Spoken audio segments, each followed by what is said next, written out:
but being a CEO is a whole nother level of being effective as a professional and as a person. Hi, I'm Natasha Gillis, and here's a little secret. One of my favorite things to do is drive around town and proudly point out each dental practice my firm has helped grow. Because behind every practice is a real story of grit, vision, and entrepreneurship. On this podcast, you'll hear those real stories straight from the dentists who dared to build something of their own. So tune in, get inspired, and remember, your practice is my passion.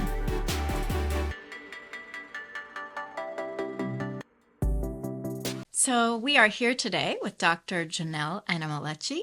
She is a pediatric dentist with 2 offices in Maryland and DC. Mm-hmm. She is a CEO. I love it. I do too. So let's talk about that. I first met you on our socials, mm-hmm. and that's how you had your tag, CEO, and I complimented you on it. Did you make anything of it? Like, oh, of course. Or, hey, I know I never thought about that. Did you have any reaction to it? You know, that's been a 19-year shift. So I opened up practice 10 years ago. I was owner, right? That's kind of what you're used to. And then I said, oh no, there's a big difference between owner and CEO. And that was a step up for me probably only 3 or 4 years ago. But I love it. It embodies what I'm really doing day to day. And as an owner, I'm proud of that too. But being a CEO is a whole nother level of being effective as a professional and as a person. So for those of us who don't know any better, what's the difference? So in ownership, there are the duties that you do. You may own the space.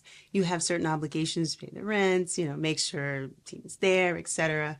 But when you've elevated to CEO, there's a level of empowering the team, right? Empowering the team to become leaders themselves, mm-hmm. not just employees. Mm-hmm. I don't really like the term staff because I'm like, well, what kind of infection is that? Staff. What kind of infection is that?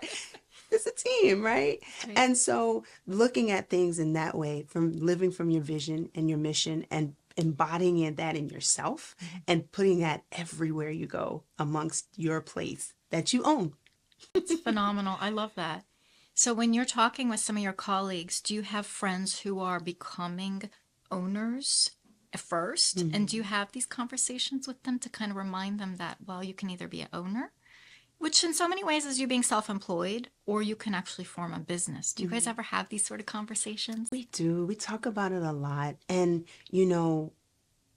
sometimes, friends who know me and know how long I've had my own space, they kind of walk a little differently. And I'm like, yeah, that's that CEO walk. CEO walk. I love it. It has a new version to it. And it's really because now you're confident in yourself. Like you've learned what you need to do as a business owner. And now you're ready to step out on that next ledge of faith and learn a bit more about it. So correct me if I'm wrong, mm-hmm. but I've noticed a big difference between people who embody this growth mindset, mm-hmm. this CEO mindset, who are actually taking their businesses and making it into a true service, as opposed to themselves being the provider, so to speak. Yeah. And nobody likes that word. Yeah. Whereas, the ones who are really grinding every day and not seeing the bigger picture, they see things a little different. Something mm-hmm. as simple as business expenses, mm-hmm. right? Your desire and ability in your brain to take certain risks. Mm-hmm. So when often we talk with our business owners or budding business owners, and we're talking about building an office or growing an office, the first sort of line of questioning is, how much is that going to cost me? Mm-hmm. Not how much is it going to earn me? Yeah, or who can I touch with that money that I'm spending? And I was chuckling in my head as to how you when you said that, because you look at all these grandiose expenses and, at the end of the day, I'm like, well, how many lives did I touch with these expenses? Yeah.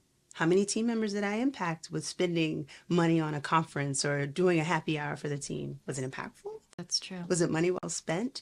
Because ultimately, I think we all, at the end of the day, want to have some sort of impact, but the numbers are scary, Oh, yeah. especially in business, right? That's right. And so you kind of have to change the mindset of how you're thinking about it. You're constantly be worried about those numbers that are always looming. That's true.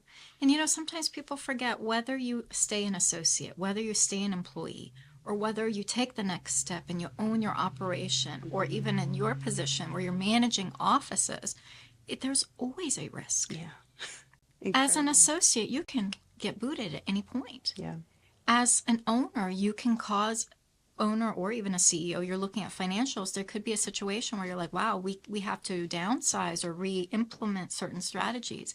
Yeah. So really, arguably, it's an illusion. I I have agree. employment. I'm comfortable. Well, are you? Are you sure? Mm-hmm.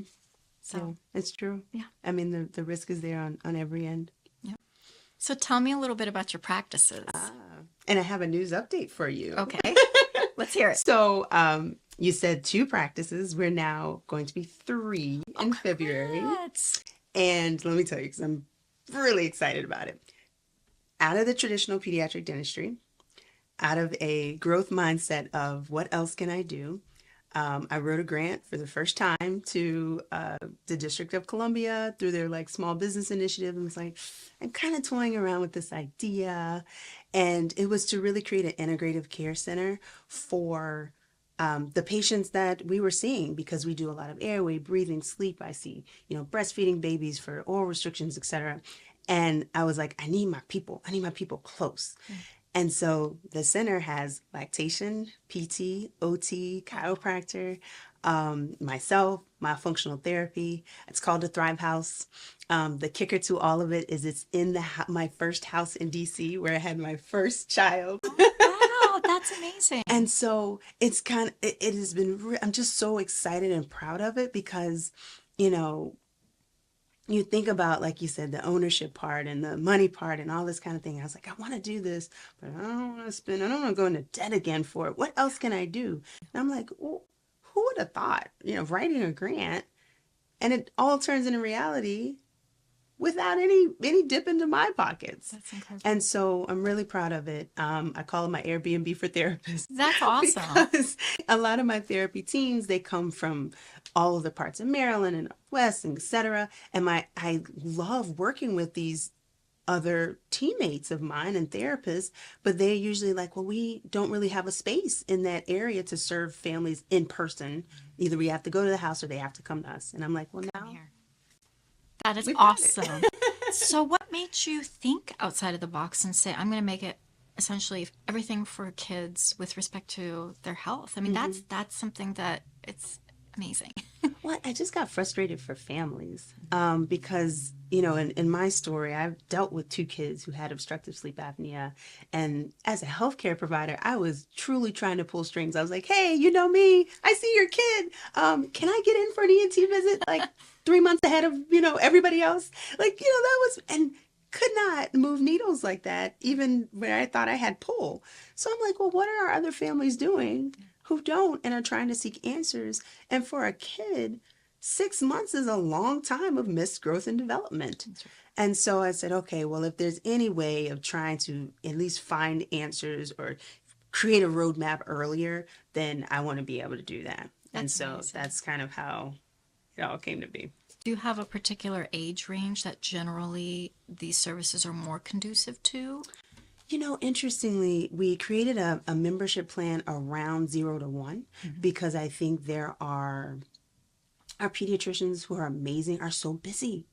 And I feel like there are a lot of potentially primer tests or things of that sort that kiddos should and could get, but maybe not able to, or they're not severe enough that they may need that evaluation.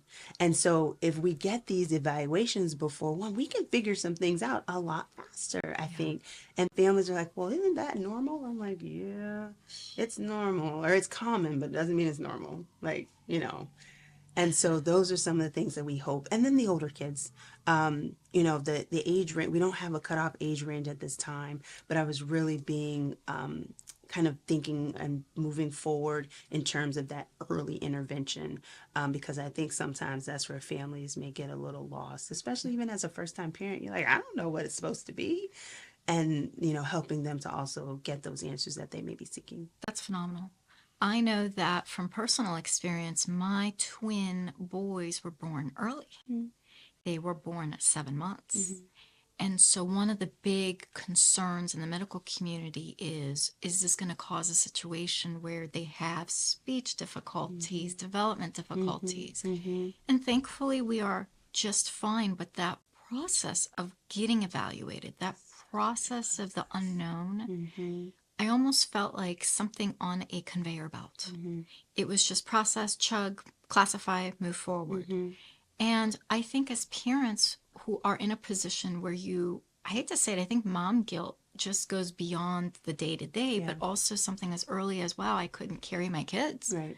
So when you're part of this process, that becomes potentially a guilt factor where sometimes you almost don't want to address it. So at what point in your practice, because now we can talk about all three of them, but do you find yourself having these blunt conversations with parents where you feel like negligence it's not negligence, it's just a fear of addressing a situation? How do you classify someone who's afraid versus someone who's negligent versus potentially abuse? Where do we draw the line in these three categories? They all blur sometimes. And really, I've gotten really good at the tough conversations, but the ones that hopefully don't make families feel guilty or shame, right? Because sometimes it's a financial thing, right? We accept kids who have a state insurance, but even healthcare is expensive for those who may even have to pay it out of their pockets and be able to afford the insurance, but not be able to afford the care or the cost of that care. And so sometimes it's cleaning, like, are we not talking about that this is a financial issue, and sometimes we're dealing with baby teeth. We're like, they're gonna fall out, right? Right. Well, why am I gonna spend, $500 on a tooth that's coming out? And you're like, okay, so we get back to the education about it and talk about kind of the risk and benefits of leaving this, right? And thankfully at this point we have so many levels of care where, we can do something to slow down the process, and we can go to the operating room and we can do surgery if we need to. But, as you talk about moving forward, the family has to understand what's needed and what changes have to be made. And I earmark some of those families, and not earmark them to get them in trouble or, like, okay, I'm going to report you if this doesn't happen. But, sometimes you see they're like, I don't know. And I'm like, okay, I gotta watch out. 'Cause I can't wait 6 months. This is gonna be a midnight thing that I'm gonna have to come in for. Like, I already see where this is going, right? And so we look at those things, and sometimes I do have to report. We've talked multiple times. If I see the child worsening, we still know dental caries is the #1 most chronic disease of childhood. And I see the 53 million, not all million, but I see the school hours missed because of decay and pain. And I know the thousands and thousands of dollars on hospital stays where kids have to be admitted for single teeth. Wow. And I'm in a state where a kid has died from a dental cavity. Wow. So I know what time can do, and when we don't have any other options, what has to be done. Wow. And so, being in public health prior as a dental director, I know that, there may be some options. And then sometimes, to be honest, I have to do some things for free. Yes. And it's because I know that child's going to benefit from it. Yeah. And, every time I've done that, it's come back 3, 4, 5 full times. Oh my gosh. When I've had to make those decisions. Okay, well, this parent is finally admitted they cannot pay for this. Okay, all right, guys, I got it. We need money to run this operation. These lights are not free, but here's where we are. And I think that's the beauty of working with kids, because that decision doesn't come as a hard decision, especially as a parent. I'm like, okay, I know you're doing what you can do. That is so touching. I love it. But it's true. Like, if you're a professional and you're taking care of your clients, your patients, sometimes you're just like, look, let me just do this. Let's just get this done. Let's not address this anymore. This isn't worth it. right? It's not something that I'm trying to capitalize off of, but we're going to move past this. Let's just make this as easy as possible and focus on the things that matter. Right. So that is amazing. So we try to understand the business of it all because it, business costs, but also making good decisions as a healthcare provider, right? We made that commitment to our profession to do so. That is true. So any of the kids that have grown up, do they come back to see you? Any sort of warm stories? Oh my gosh, it's a wonderful time. So we're in this time of year where we are sending our quarterly college packages off. Tell me about this. So at most dental visits for kids are usually around 1 to 2. So, when we started 10 years ago, we had a bunch of 1 or 2 year olds. That's true.